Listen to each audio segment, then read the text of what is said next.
And then we're Welcome back, Wildcat fans. Season 2, Wildcat Fanalytics. He's Mike Defoe. I'm Jesse Johnson. And we just spent about 40 minutes trying to upgrade our production level. So we're gonna get there.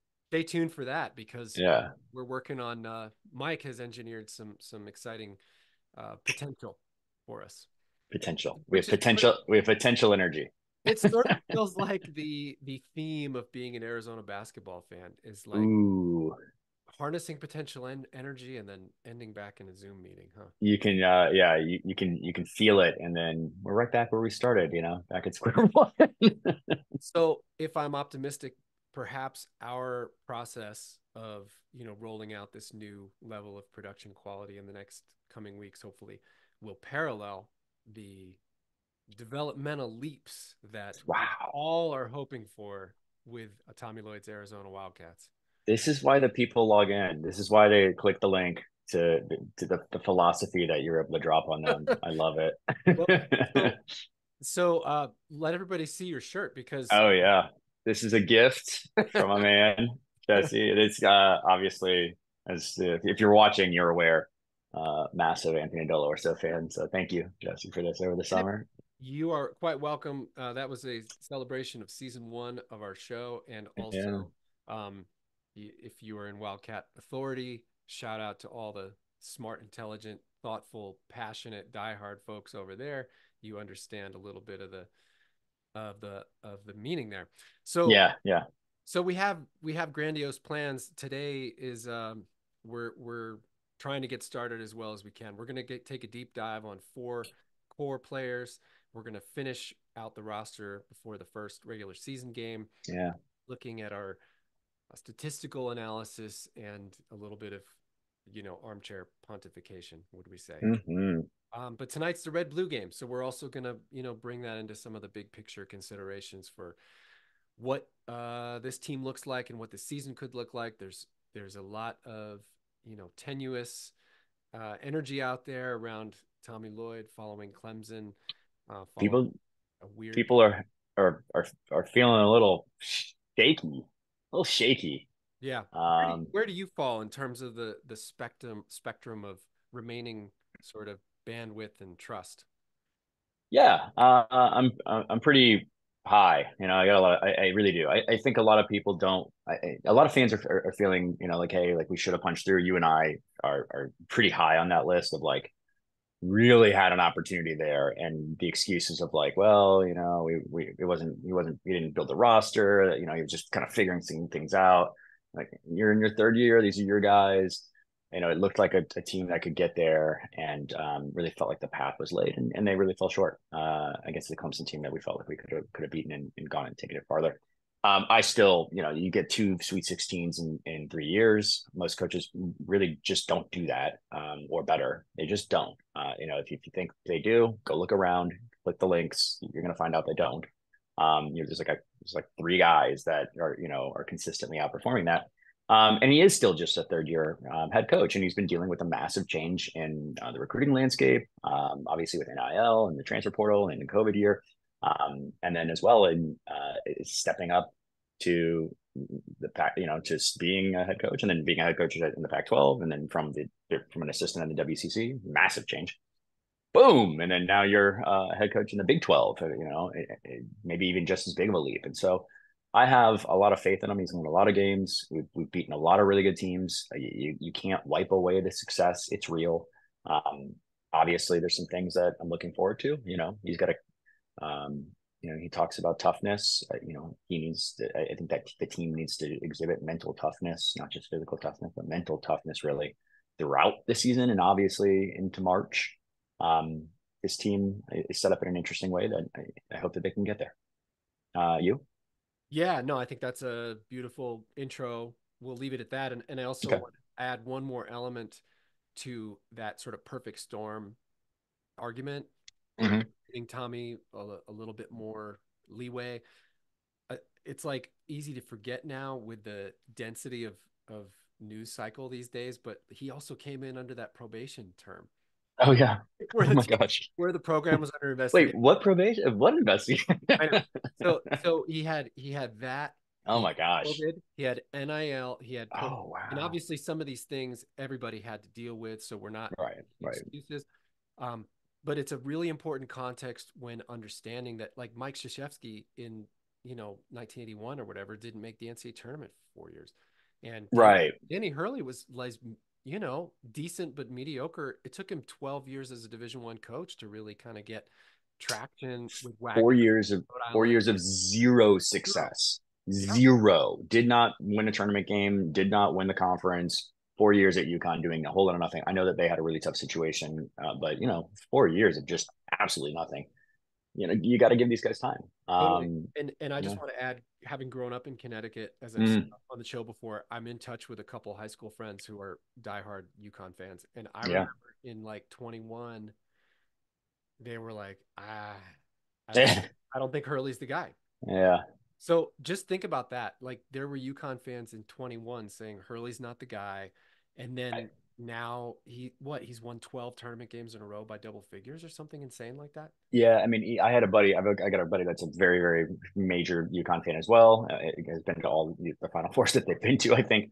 And even in 23, the first time they won it, it's the middle of the season, and they go on this skid, and he's like, he's too he's giving like some Sean Miller vibes. He's like, it's too controlling, it's too tight. If the game's ever tight, it's F. If the game's a blowout, we're fine.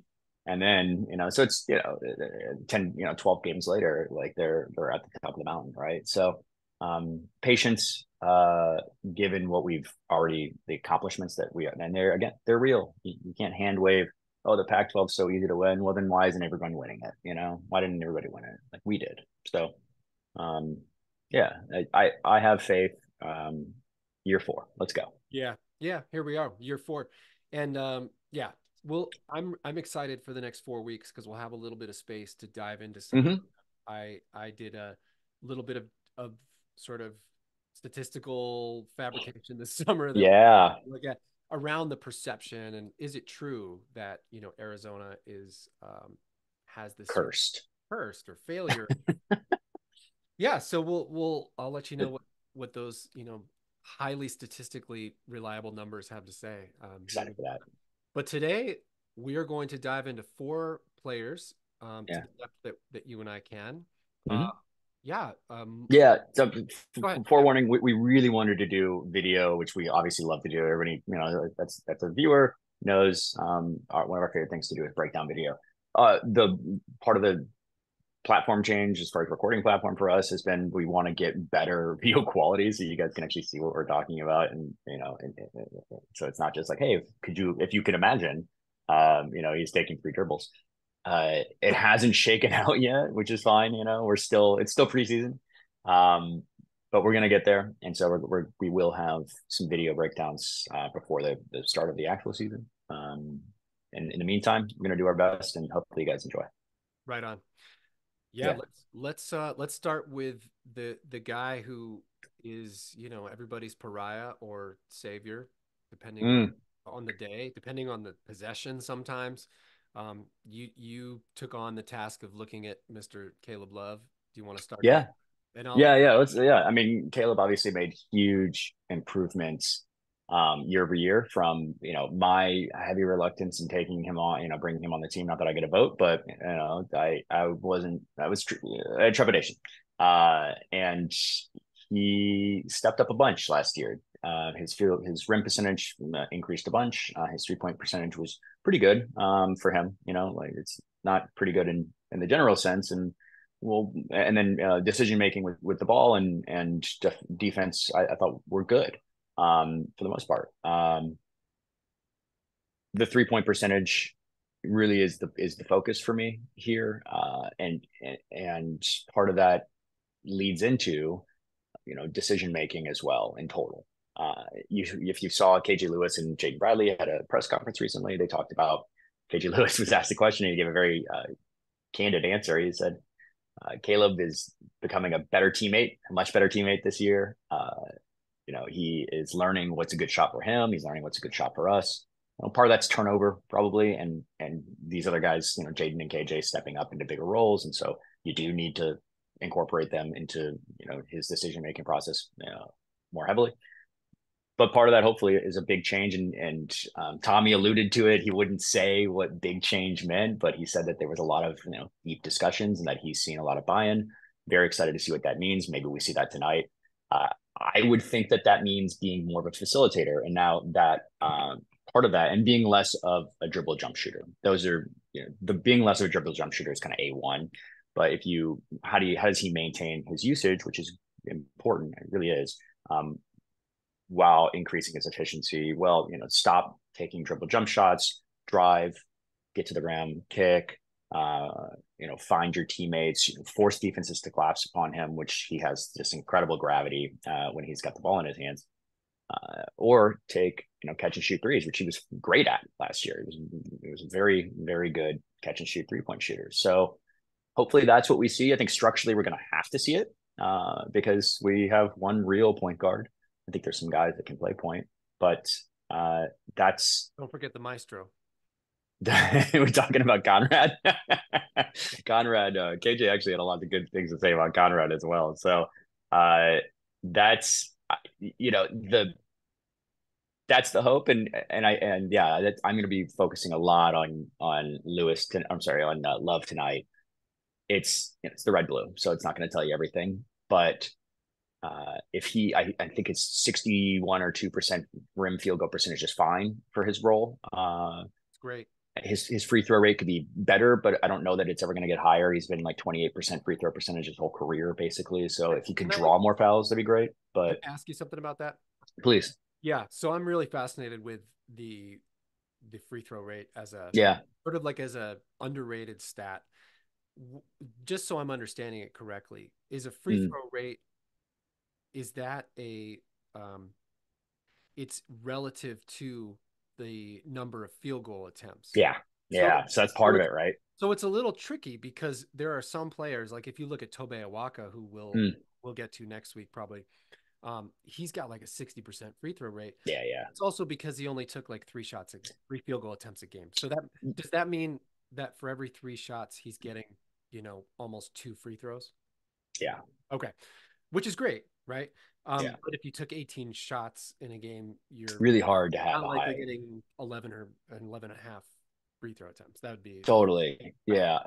Because when Pella upped his field goal attempts from junior to senior year, his free throw rate went down a little. And so the reason why I bring that up with Caleb is actually, though the team free throw rate last year was, I think, 36, which is 3 above the national average, I believe.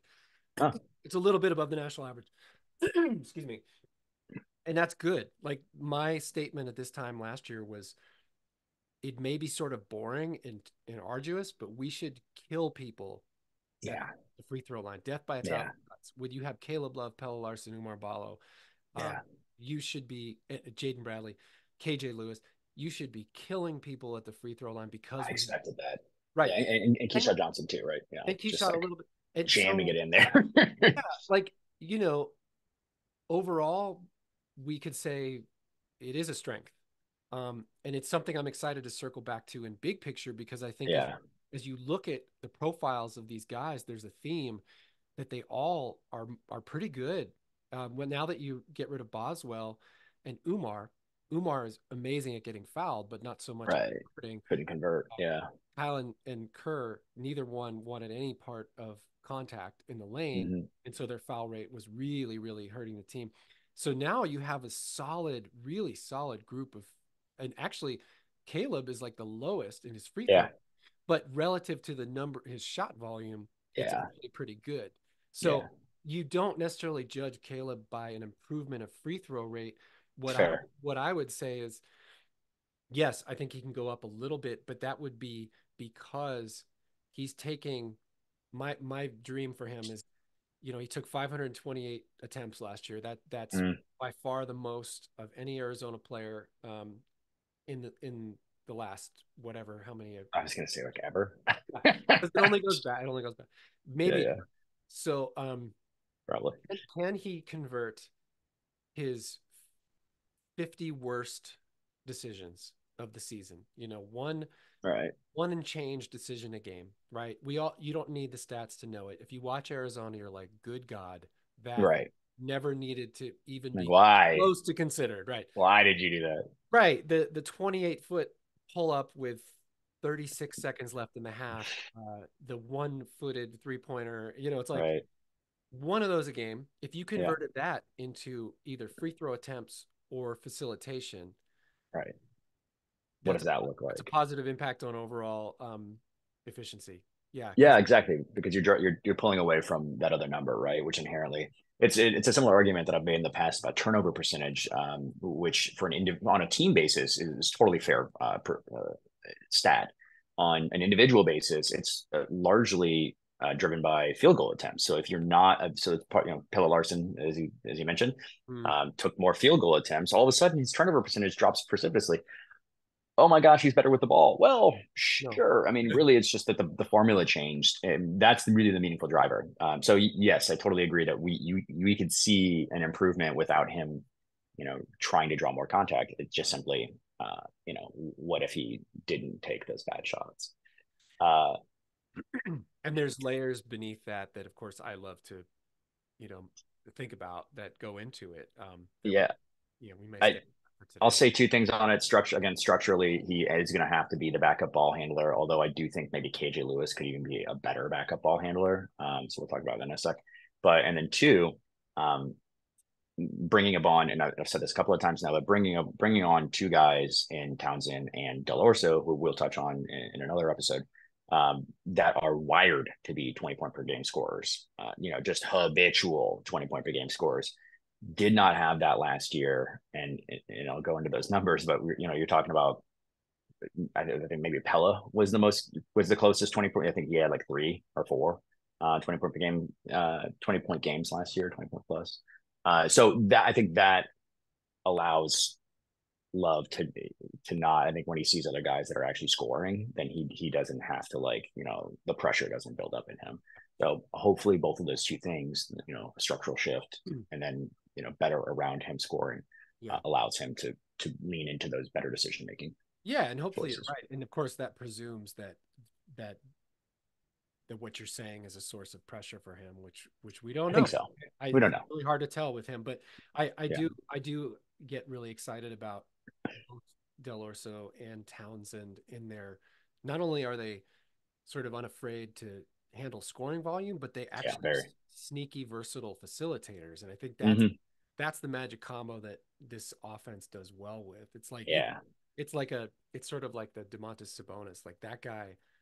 He's the hub of the wheel, but Yeah. he could score 28 in a night, but it's like that's just going to be because that's the best decision, not because he Totally. needs to. And So I and think if you're Caleb stacked with those guys, right, then it's like back with all those of it. guys, it's like, if Caleb could, however he gets there, if he could find a way to really take what comes to him, he's got everything. There's no skill lacking. It's none of that. It's just to be able to, sort of like process and decision make within the offense, and everything will improve. Yeah. Yeah. All right. Who do you got? We go to JB since he's JB. yeah. Yeah. So Yeah. Jaden Bradley's back. We love it. Yeah. There's a lot to pontificate about Bradley because people want to say, okay, now we finally have a point guard, and where I'm a little bit hesitant and also curious is that we have this pattern developing where every point guard either regresses or becomes sort of an off-court problem or fizzles out throughout the season. It's a little unfair. I think if Kerr had been healthy, his Yeah, it's a bummer, right? curious to see what could have happened. I mean, both years.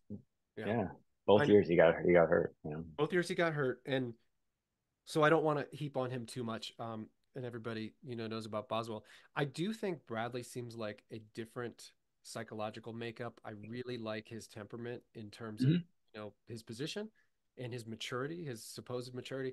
So the big question with him, and then when we go to Lewis in a minute, can you translate the defensive intensity and identity going from a sixth, seventh man role to a starting role? And that's really going to tell us a lot about their character. So that's what I'm looking for in Bradley. I was having fun looking at recent Arizona player comparisons. Hmm.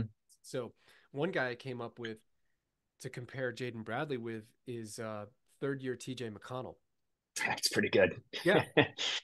So here's just some of the hoop math on TJ, and this would have been his fourth year, his year 22 as a person, but his Right. third year in eligibility. Because So the red shirt. Yeah, yeah. it was a red shirt. So he was a junior at Arizona, but his fourth year college. It, Um, so whereas Bradley's a natural third year.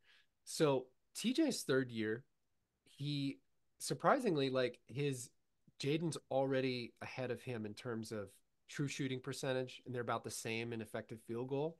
mhm. I'd love your input on that. Where they differ is TJ, his third year, really didn't get to the rim very much, but he was highly No. right. He Yeah.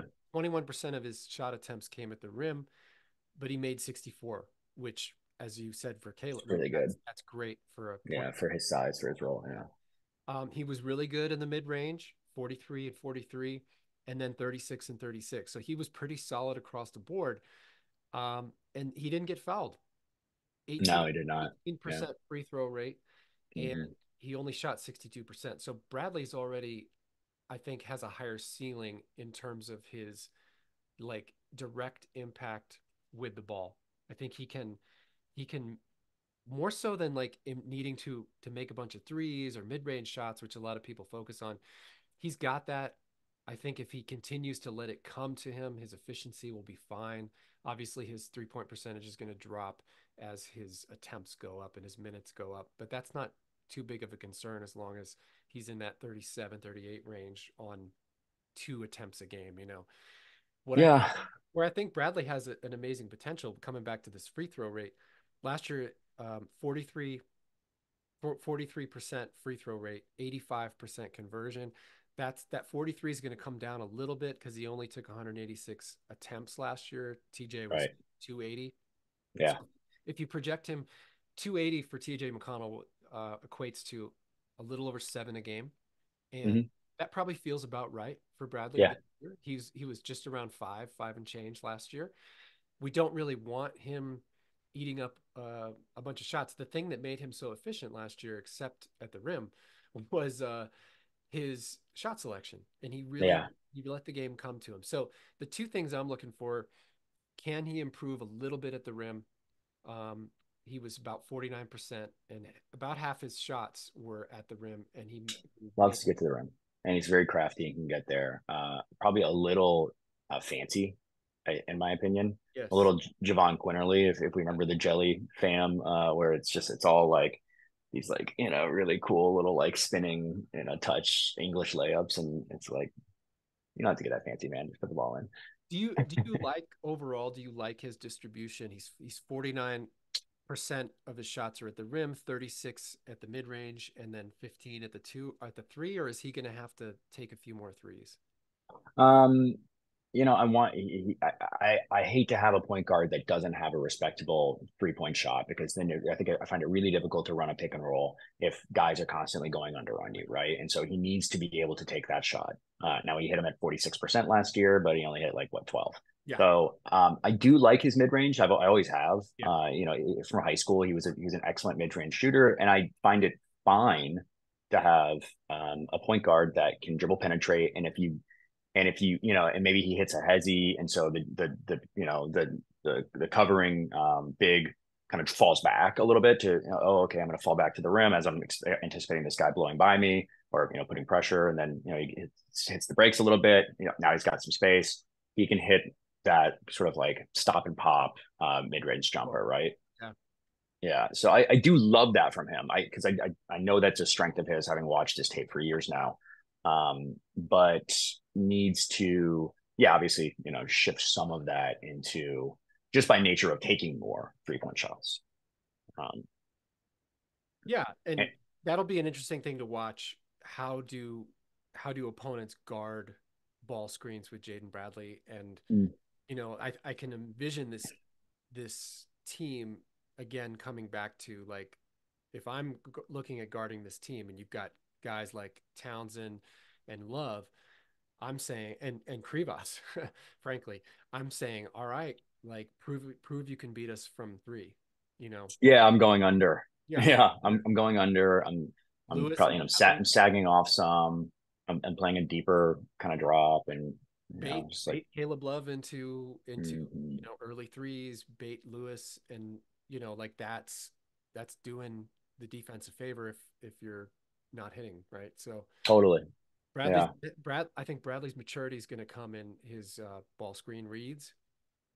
yeah. And I found it interesting last season that he was a less effective passer than he was at Alabama. Right? I think he had like a 2-to-1 assist to turnover ratio, which is great, but he just didn't. He had basically the same amount of minutes, and he had like 50% fewer assists, which is like shocking because he's a point guard, right? Um, Now, I'd like to think that that's just familiarity with the ball screen offense. I think that he previously was more comfortable Alabama as sort of like a go out there and just get it done kind of thing. AAU obviously is a similar vibe where it's just like, hey, go make it happen. Hopefully, in a second year in our system, and Tommy talked about this, having three guards now that have multiple, 2 years in our system each, in Bradley, Lewis, and Love, you'd see better decision making out of those ball screens. And Bradley talked about working over the summer with Rim Bakamas, who I love. I think he's a fantastic coach guy. This guy Yeah. seems to collect trophies as he moves through his career. Um, Rim was sending him, sending JB footage of, hey, here's what you do, and here's what guys who have been in our offense, like Mm. Nimhard, who's now in the Pacers, right? Like here's what that looks like. Here's what it really looks like to win in this offense. And JB said, he was reluctant to talk about what he was going to do differently this year. And then somebody pressed him on it in the presser yesterday, and he said, "Oh yeah, like that's actually what I'm doing," and that speaks volumes. I love that. Yeah. That's exactly what he needs to be doing. Yeah. Yeah, and remember, like assists, as you know better than I do, assists are such a crude metric of somebody's Right. comfort or passing. Somebody can be facilitating great high percentage shots, and if they don't go in, or they're the hockey assist. Yeah, yeah, totally. Or So hockey is what you love.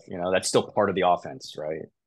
I do think one thing that we have struggled with since losing Terry and Kerr has been mm, the art of post entry yeah. and the art of Yeah, totally. hit ahead. Hit And aheads. Hit aheads those huge. things add up, and on top of it, you had a four last year who wasn't really, um, Mm-hmm. super comfortable. Whereas Tubelis, like you were hitting ahead and he could score wherever he got the ball. Immediately scoring. Yeah, Immediately. I mean, he was 6'10" and just like could score as long as he didn't have to go left. He was going through. So I'm excited to see if that can improve.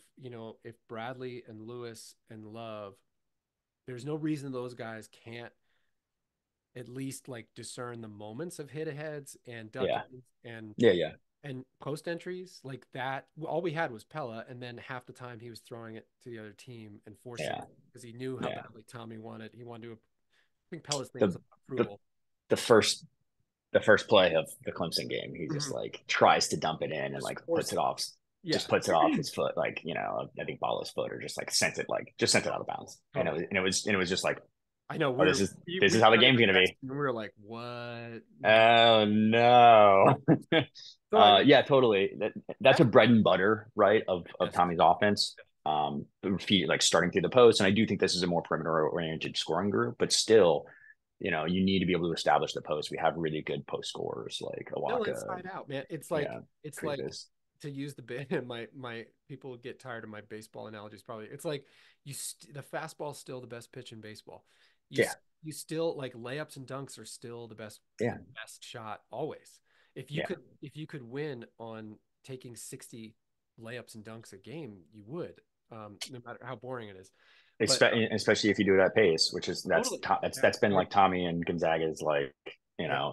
thesis, and it works. It really I think does. if you start to look at the whole picture, if you play inside out and you get Townsend down the floor and you Yeah, get Rivas, who we'll talk about next, maybe that's a good yeah, segue into a little more efficiency. And if the guards trust him, then things open up yeah, because you can't, then you can't just like sag and the pressure comes on the guards. So let's go to Krivas then. Is that all right? Yeah. Yeah, And totally. we'll come back to KJ. Yeah.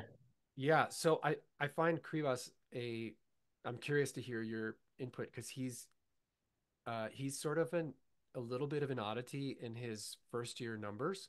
There's a Yeah, I agree. lot to like, and then Yeah. especially when you watch him, I could try to play a little of his tape.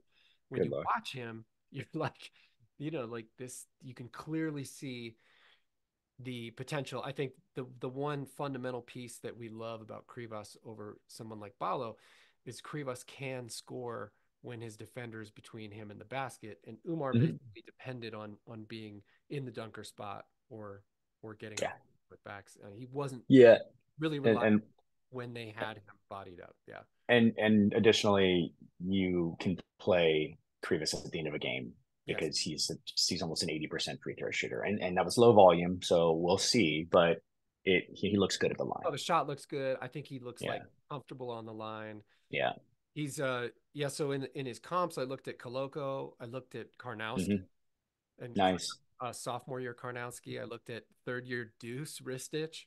Yeah, So I thought those are tough. Those are good players. comps. Yeah. Yeah, He matches up well in certain ways. Obviously, the you don't even need the advanced metrics to know that where Krivas struggled last year is just in rim finishing. And yeah. to be at 58, he was lower than Caleb Love at the rim. Um, so however At that 7 foot something. it's 7'2", I think Ristich is an interesting comp because neither can jump over a piece of paper. Yeah, yeah. Um, Interesting to me was that last year, 81% of Krivas's attempts were at the rim, whereas I expect and believe that he's got that 15 He footer. does. Yeah. Yeah, So we've seen it in FIBA play. We've seen it in international play, right? And so I think it's just confidence and being uh, having that being part of the offense, right? this, Yeah, um, he's 44% last year at mid range, compared to somebody like, that's really good. yeah, Koloko was 43, which is, Yeah, I think, a lot of those like kind of longer hooks. So Koloko could score. He had an yeah, emerging skill set around a basket, but he could score yeah, with his defender in between him and the basket. So um Koloko, by the way, was like low key super efficient. He went yeah. 74 at the rim, His rim finishing was nuts. Yeah, yeah. Um, so Krivas is 44 in the mid, and then, as you said, almost an 80% free throw shooter, super high free throw rate. He only took 130 attempts last year, so yeah. That's part of it. roughly four a game. So we're going to see all these guys I'm comping. Koloko was at 288, similar to McConnell. Karnowski in his sophomore year took 241 and had a 75% free throw rate. So that means he went to the line like, what is that, 180 times, 190 times, It's crazy.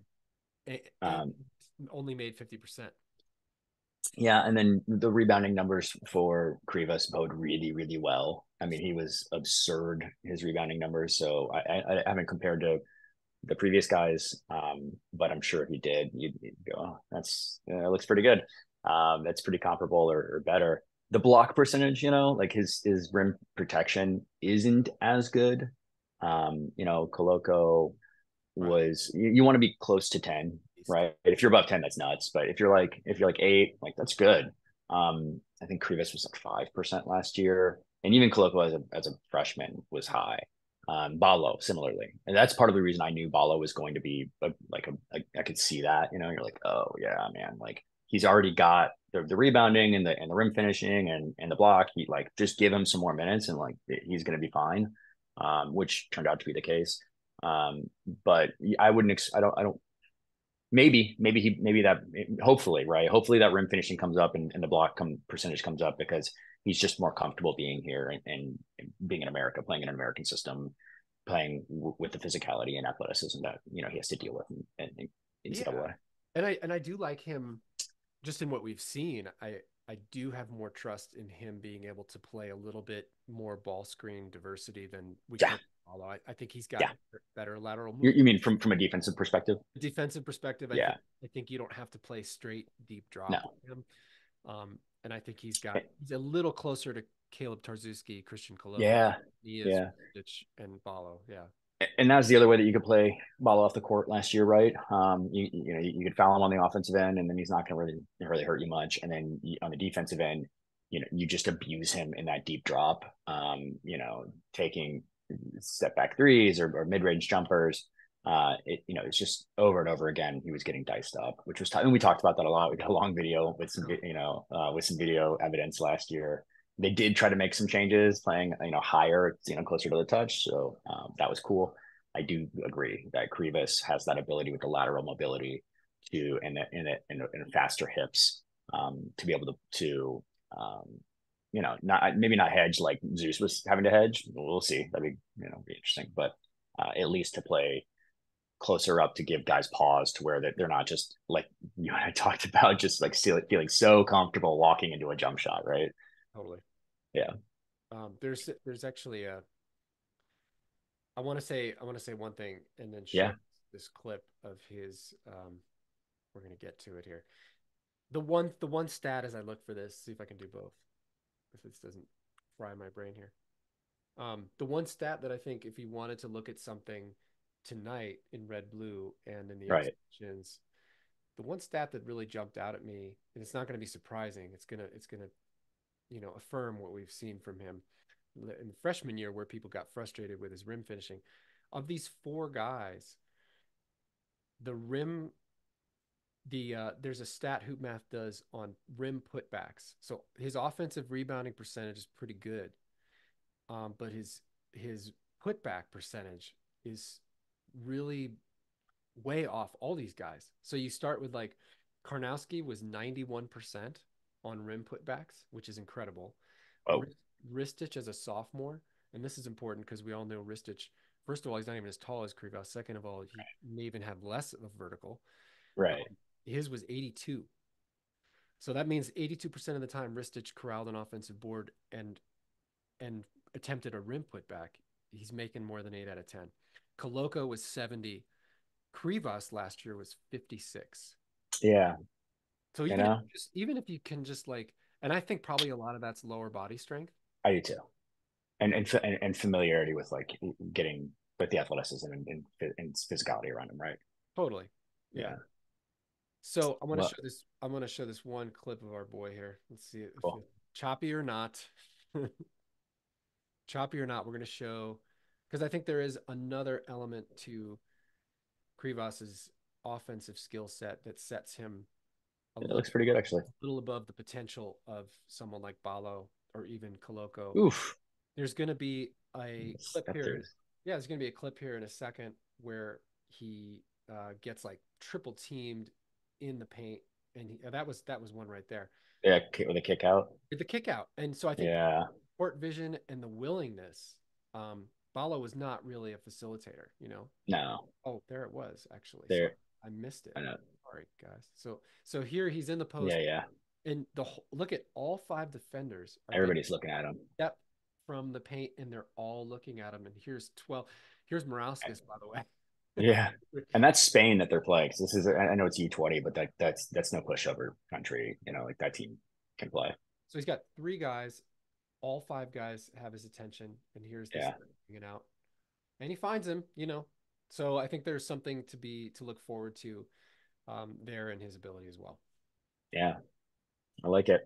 Um, moving on, and we're running short on time here. So KJ Lewis, the last of the four returners that we wanted to highlight today. KJ, I had moments of like doubt over the summer where I said, hey, look, what's his go-to scoring move? How much of a scorer can he be? I rewatched a lot of footage on him and then re-looked at the stats and came away going, look, man, he may not have a pull-up jumper, but that may be great because if you look at how he scores, he is a stat nerd dream. All he does is take catch and shoot threes and score at the rim.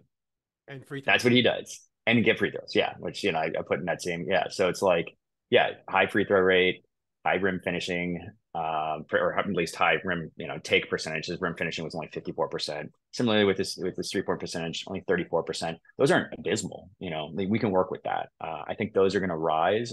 And even if he doesn't change his shot distribution, where he only had, I think it was 7% of his attempts were 2-point jumpers. Right. Cool, cool. We have other guys that can make 2-point jumpers. If all he does is stay slippery on those cuts, stay attacking the basket. I've got video that we'll share of where him operating in a ball screen or in the pick and roll. Um, it's really good. Hmm. His ability to get his defender on his back and then take his time, forcing the defense to waiting for the defense to make a mistake, forcing them to make a mistake.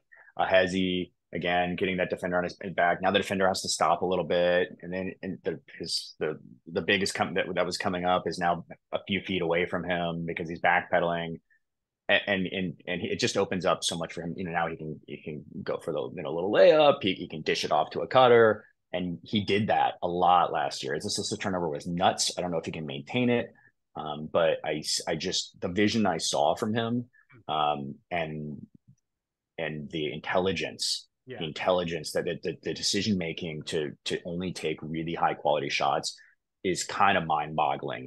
If he does it again, I think he goes to the league this year. And I don't know that I thought that because I don't know that he's going to show us that he's going to be a jump shooter this year as far as like, creating his own shot and dribbling, dribble jump shooter. But I think he could have an NBA role just based on being a rim and three guy, which teams love as a complementary player. And by his defensive intensity. And again, I threw this up in the Wildcat Authority message boards. Shout out Wildcat Authority. I actually sent it to KG Lewis's dad on Twitter because he was talking about KG Lewis's defense, and so I just shared it with him. Lewis, I think, had like the second highest defensive plus minus among Arizona. I think all Arizona players that I look at, or was it Arizona perimeter players? But among Arizona, yeah, it was. We're talking TJ, KJ, TJ McConnell, KJ Lewis, and then like Rondé. Wow. And so when you think about like how quality those two guys, Rondé and TJ are at, like, they're in the pantheon of Arizona defenders. Like KJ Lewis already did that as a freshman. Yeah. If he can do it with more minutes is a question, but that role of being a super high level defender, a very efficient passer, and then a rim and three guy, you dream to have those guys in your team. Oh, yeah. So I'm very, very excited to see an incremental increase in just those things, right? Finishing at the rim at like 60 something percent, 60%. He could take a big jump, I think, because he's such a good athlete. And then slight increase in 3-point percent, to 36 instead of 34. Yeah. And I think he's maybe like a 10 or 11 point scorer with like, and he's a very good rebounder. So, I mean, like for his position, he's on the plus side, not insane, but he's on the plus side. One of the highest offensive rebounders that we've had at the perimeter since Raleigh was the last guy to match his or beat his number. Ben Mathurin was pretty close. So, and that all of that together, it's just like, that's a really good package. So I'm really excited for him. And I love that summary, especially from the standpoint of highlighting his intelligence. Yeah. He has it for sure. He's a dream. I mean, of all the little Mick Cronin interviews that I listened to out of morbid curiosity, he actually said multiple complimentary things about KJ Lewis, and he will Yeah. never compliment Arizona or probably anyone he plays against. Right. He's like that kid, right? So that's his kind of kid, I think. It is. Buddy kind of player. And we haven't spent a lot of time on him last year, but now is going to be his time. And I think, to your point, I would like to see what happens, because it's easy to say, okay, he shot 34. He's got a year of development. Maybe he'll shoot 36. Maybe his rim finishing goes up to 57 or 60. But you also factor in the role enhancement, Right. Yeah. and the move to the Big 12. So Yeah. True. realistically, and the NBA audition factor. So Right. That's what I worry about a little bit. so Yeah. I don't want to go down a cynical road. I just will say I that know. last summer, when we were watching those 3 international exhibitions with the team, my first intuition watching Boswell, the first couple times he came down and pulled up from like 28 feet, I was like, oh no. and Yeah. and I sort of had to walk it back, because I'm like, Jesse, just be positive, be open. And I'm not saying that I foresaw You like, saw it, like he when right? he's on, he's probably one of the best shooters in the country, and you'll probably Yeah, this year. But yeah, it was more like the focus had shifted, and I think when you're a freshman and you're coming off the yeah, bench, nobody expects anything, and you're humble and you're happy to be there. It is way easier to fit the roles that you summarized about KJ, and then thinking back to Boswell's freshman year, than it is to step in as a sophomore after everybody you start seeing yourself on draft lists. So it's a test of a young man's character. I do really love what I see from the way KJ presented himself last year to the media. That's all we get, yeah, right? So what does it mean? I don't know, but I have high hopes, but I also am a little bit cautious, like I was with Bradley, where it's like, well, this is can he stay out of foul trouble? Is he yeah. going to be trying to prove to the NBA that he can make dribble jump shots? Because they're going to tell him you need to be a shot creator. If you want to be a lottery pick, you need to be a shot creator. And personally, Yeah. I don't need him to be a shot creator. Arizona doesn't need him to be, but No, Arizona first doesn't. round of the NBA draft does. And so then you have when you don't have that conflict, the competing priorities as a freshman, but now all of a sudden these things start to come in. So I'm hopeful that KJ can continue to prioritize his identity the way that you laid it out. Because if he, Yeah, I think it'll be taken care of for him. If he's this like Reggie Geary, Raleigh Alkins hybrid, look out, yeah. The guy that I started thinking about, and I've just started workshopping this last night, like at late night. Uh, it reminds me a lot of Nick Johnson. Watching Nick play, um, just like the surprising pop and athleticism and strength and kind of slipperiness. The Nick was an intelligent player, a heck of a defender, obviously. Now Nick was more of an alpha, and KJ is more of a complementary player, and I think in a way that's a more intelligent kind of place to be because that's the role he needed to be, and that's probably the role he's going to have, if he makes the NBA, which I think he should. Um, so I'm like, so if he sort of maintains that same kind of approach to his role as being like, look, I don't need to be the guy, and I think that's probably true because of who he's playing next to. He's got three upperclassmen with him that are going to be, taking a lot, probably the high level scorers on the team. So he really doesn't need to try to be the man. Um, I think that could bode well in a way that Nick wasn't really able to stick in the league. I think KJ, if he continues to lean into, well, I can be a passer because I think he could be a point guard in the NBA. he's like Um, he's like a probably a higher ceiling version of Pella Larson in a way. yeah, I, yeah, I think he's actually more regulated. I think he has more I, poise than I Pella. think he does. Yeah, he does. Obviously more not obviously. I think he's a little smaller. I don't think he's 6'4". I think he's probably 6'3", I maybe. think he's 6'3". Yeah, I mean, and Pillis was like 6'5" with like a 6'9" wingspan, and he was cut out of oak, and so good for him. Well, But big and strong. I don't. yeah, AJ's but gonna have to shoot. He's gonna have to play a small two. Um, yeah, and that's where I think he actually could be a one.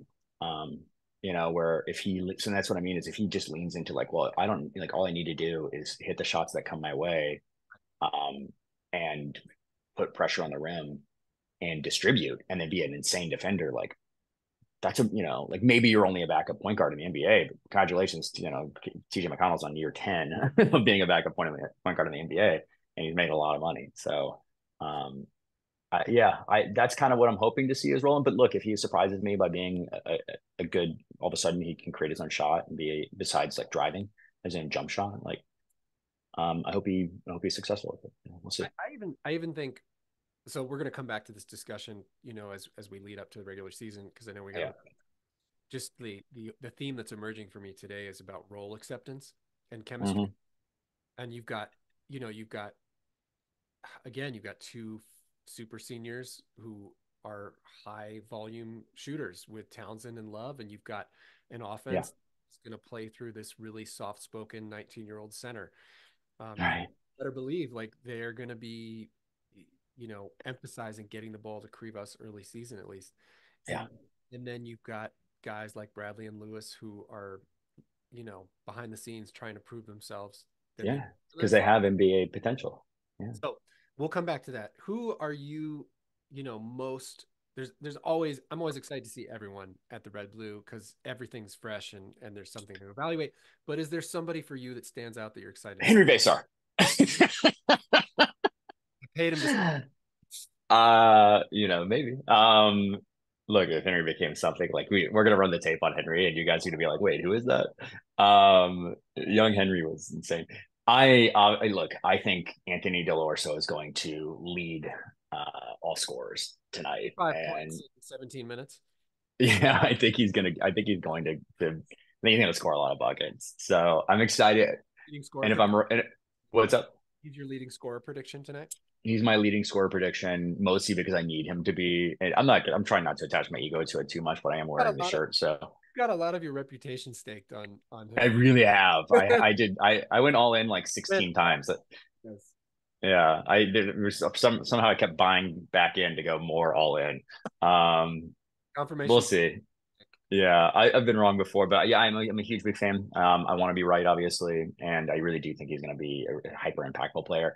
And I think this is kind of the format where he can just Yeah. dice you up because it's kind of messy, and he can be a one man offense because he was at Campbell for 2 years. So yeah, that's my prediction. I'm really really excited to see him in a jersey at Arizona, and yeah, who are you looking at? What do you want to see? Well, I'm excited to break him down hopefully next week with the rest of Yeah, the core yeah. rotation. Yeah, I'm going to choose Carter Bryant. Oh yeah, forgot about him. Freshmen freshmen are really exciting to see in their first Yeah, game because they have the most sort of unknown and the most potential. And Carter Bryant is the type of player that he's rare, first of all, at his he size. really is. He He, just is. to me, he could be a little bit like a 6'8" KJ Lewis, is what I'm hoping. Wow. I don't think he's all right. Let me back up. That's No, not no. I mean, that's fair. that's that's not unbelievably unfair. Yeah. Yeah.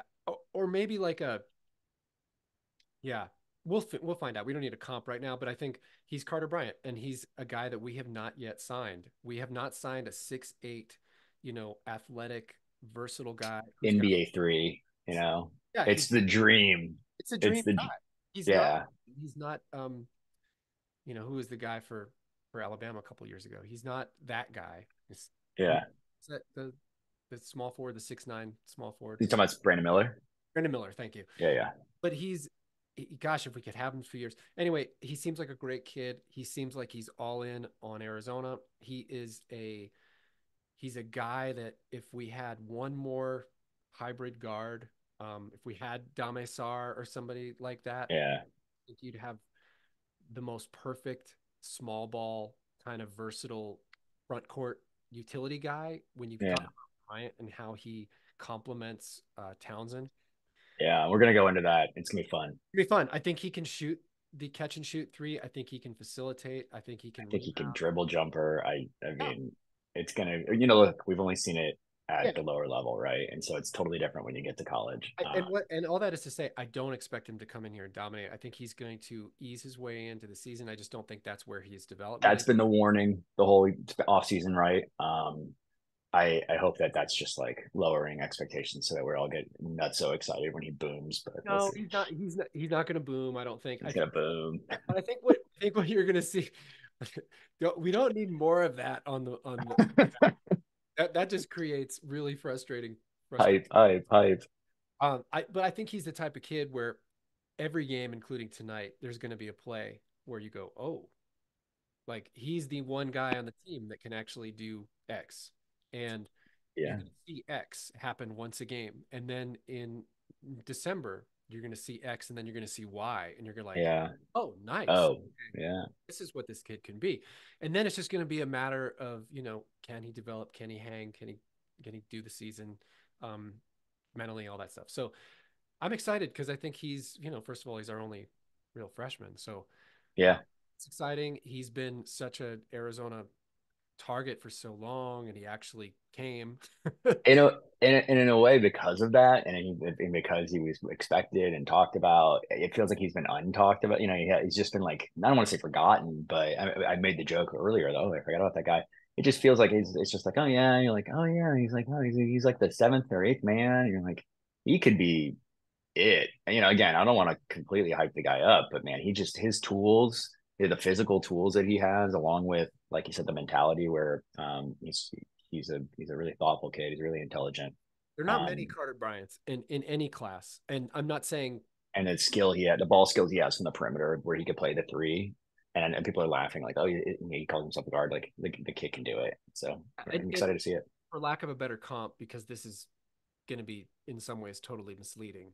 Um, like a really, really poor man's LeBron James in terms of Sure. Right. size and skill set. Yeah. Just the versatility from that size is That really size. difficult. Right. Like Yeah. a It's a terrible comp, but yeah. terrible, but like a higher ceiling Luke Walton. Yeah. Okay. Yeah. Yeah. Yeah. I like Somewhere that. we're gonna find Yeah. one. We're So going to find it. yes, and then of course Henry Vasar. I'm gonna leave folks because I was charged with doing a preview on Henry, and I was shocked at his freshman stats. Although he only had 42 field goal attempts, you probably know this. I don't know.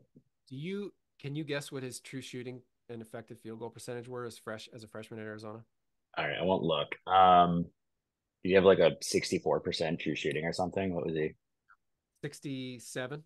So, oh God. Okay. 65 effective field goal, 78% at the rim, 80% on rim putbacks, and 50% free throw rate, which again, 42 attempts. But And I swear he showed some stuff on defense. I don't want to say it was like in Maui or something that it was like, mm-hmm. that's good. And I'm like, that looks good. high low entry too. Yeah. Yeah. Yeah. We're not we're not going to spend too much time on Henry Vasar until he crawls out It's of gotta it's gotta a prove hole. it. Yeah. But I never maybe I'm a little bit my Achilles heel is a little bit like Tommy. I like to see potential in people, and it's hard to give up. So Yeah. still here. I haven't given up on Philly. He's still in my heart. Oh, Philly's going to lead the Mountain West or whatever it is in scoring just on It's gonna like be great. 25 attempts a game. It's gonna be great. I He's can't going to wait. Can't wait to watch. be letting it fly. All Yeah. Good for right. him. We've got to All right. wrap. Thanks for being here, everybody. Leave the comments. Let us know what you're excited about for Red Blue. And then sometime in the next couple weeks, we're going to get Mike's new upgraded production suite, and we're going to Maybe. actually transition over. Are we doing that now? Do we have to say anything? We're going to have a new YouTube page. We have a new YouTube page. We're It's gonna just be going good. to keep an eye out for that today. And yeah, bear down. Bear down. See y'all.